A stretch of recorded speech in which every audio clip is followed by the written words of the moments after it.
Shit. It finally happened. No, I didn't cry, even though Chiaki is my waifu. However, I still, as I'm making this video, have this terrible, terrible pain in my gut. It's just...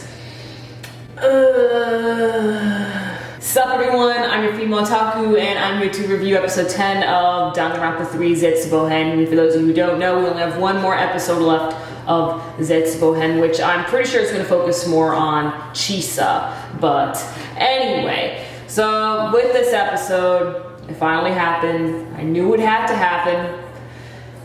Chiaki's death. Yep. I mean, on the bright side of things, Izuru didn't kill her. And that's what I thought would happen. But no. In fact, in the end, Izuru started to understand her a little more, and hope started to become just as strong as despair, and he was able to feel something. And then little pieces of Hinata sprouted out. So it's like, oh my gosh, you're still there. Hajime's still there, oh my gosh, because like he started to cry. So I'm sure we're gonna get more screen time with Izuru next week's episode as well.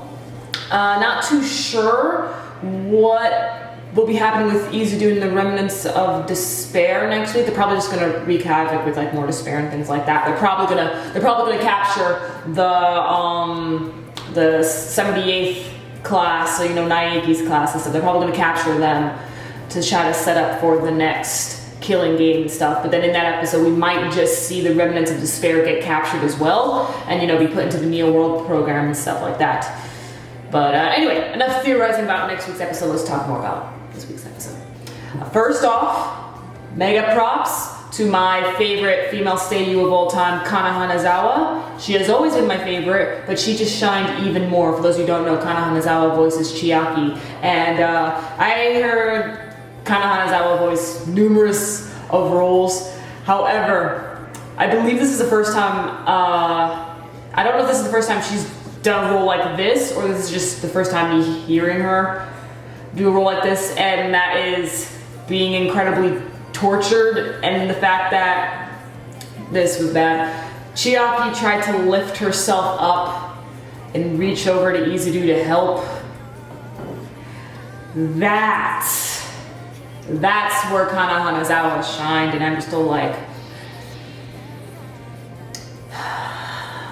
that's too good, that was really good, it affected me. Your voice reached me and it pained me. Just fantastic voice acting work.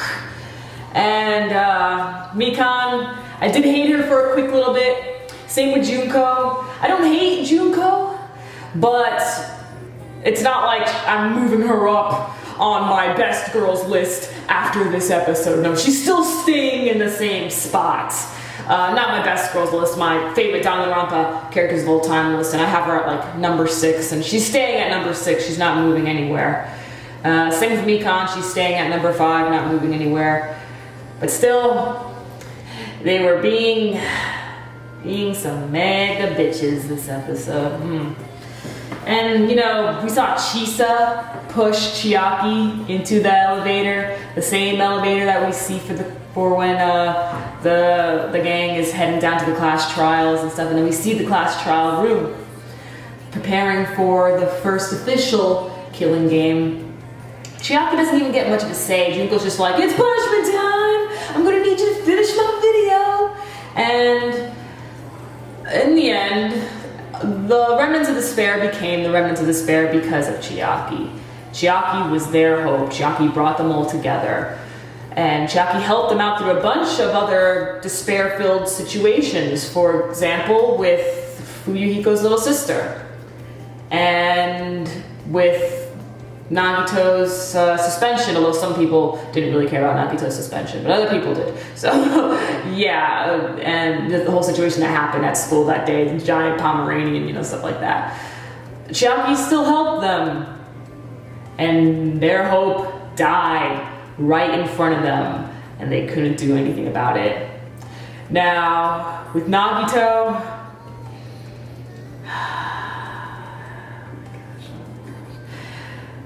this line crushed me, but it also still makes me love him at the same time. This is when Nagito starts to become very hypocritical, and he doesn't exactly agree with himself. This is when Nagito's character gets to the peak of his complexity, and that is his love and hate for Junko, because Junko did all this, because Junko killed Chiaki.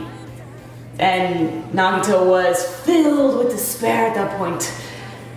He saw this as the stepping stone to the ultimate hope, because his hope was just crushed right in front of him.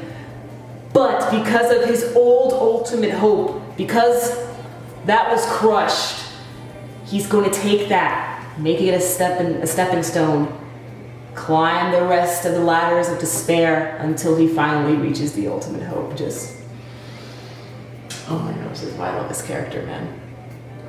Some people might be like, Sloan, that's fucked up, okay, but it's just based on perspective. It's honestly just perspective, really. Some people will see that as Nagito as being a complete dick, just like Mikan, or some people are like, this is definitely where the peak of his complexity shines. Just, oh man. Whew. Well, so now what? Chisa's still full on despair, and she's gonna stay like that, because you know, she doesn't get cured. If you saw the previous episode of Mirai-hen. And now the remnants of despair have been formed. People are wondering where Mukuro was. Some people say that Mukuro was already dressed up as Junko when the fight between Juzo and Junko happened. I could see that happening. Unless if, you know, just they decided to like, screw it, Mukuro doesn't get any more screen time, that's it. She had enough. I don't know. But yeah, with Juzo, let's talk about Juzo, oh my gosh. Fangirls, you got your wish. Legit. You guys must be jumping for joy. Oh my gosh, you Fujoshis, man. Or Fudanshis, whoever, just wow.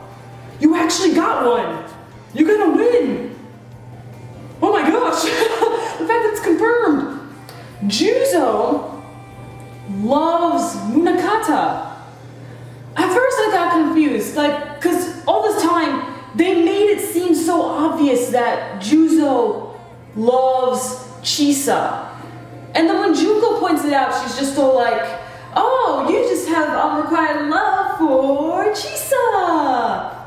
Or Kyosuke Munakata. So then I thought, okay, so maybe just a little bit of both, you know? It's his friends. He loves both of his friends, and he doesn't want anything to tear their relationship up.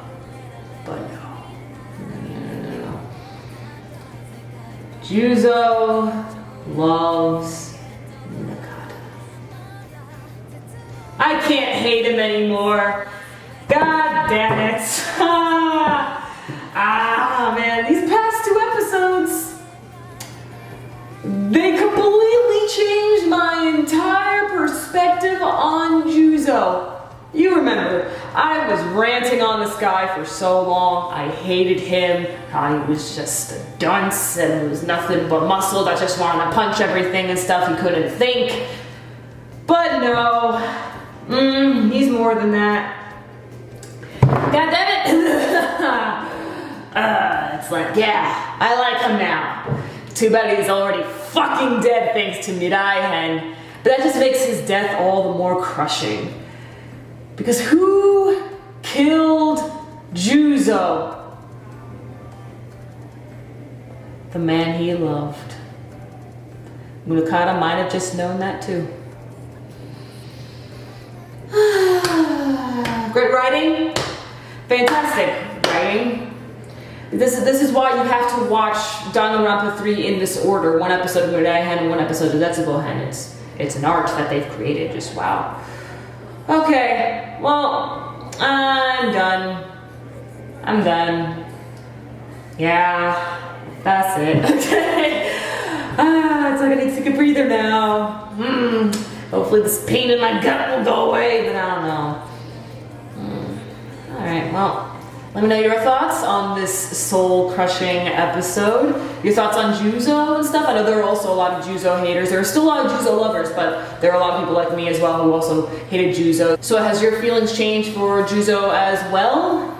And yeah, that's it. I'm done this video. I'm done talking about this. I don't want to think about it anymore. So catch me tomorrow as I live react to JoJo's Bizarre Adventure Part 4 Diamond is Unbreakable, review 91 Days, and possibly live react to Thunderbolt Fantasy. We will have to see. Female Otaku, sayonara.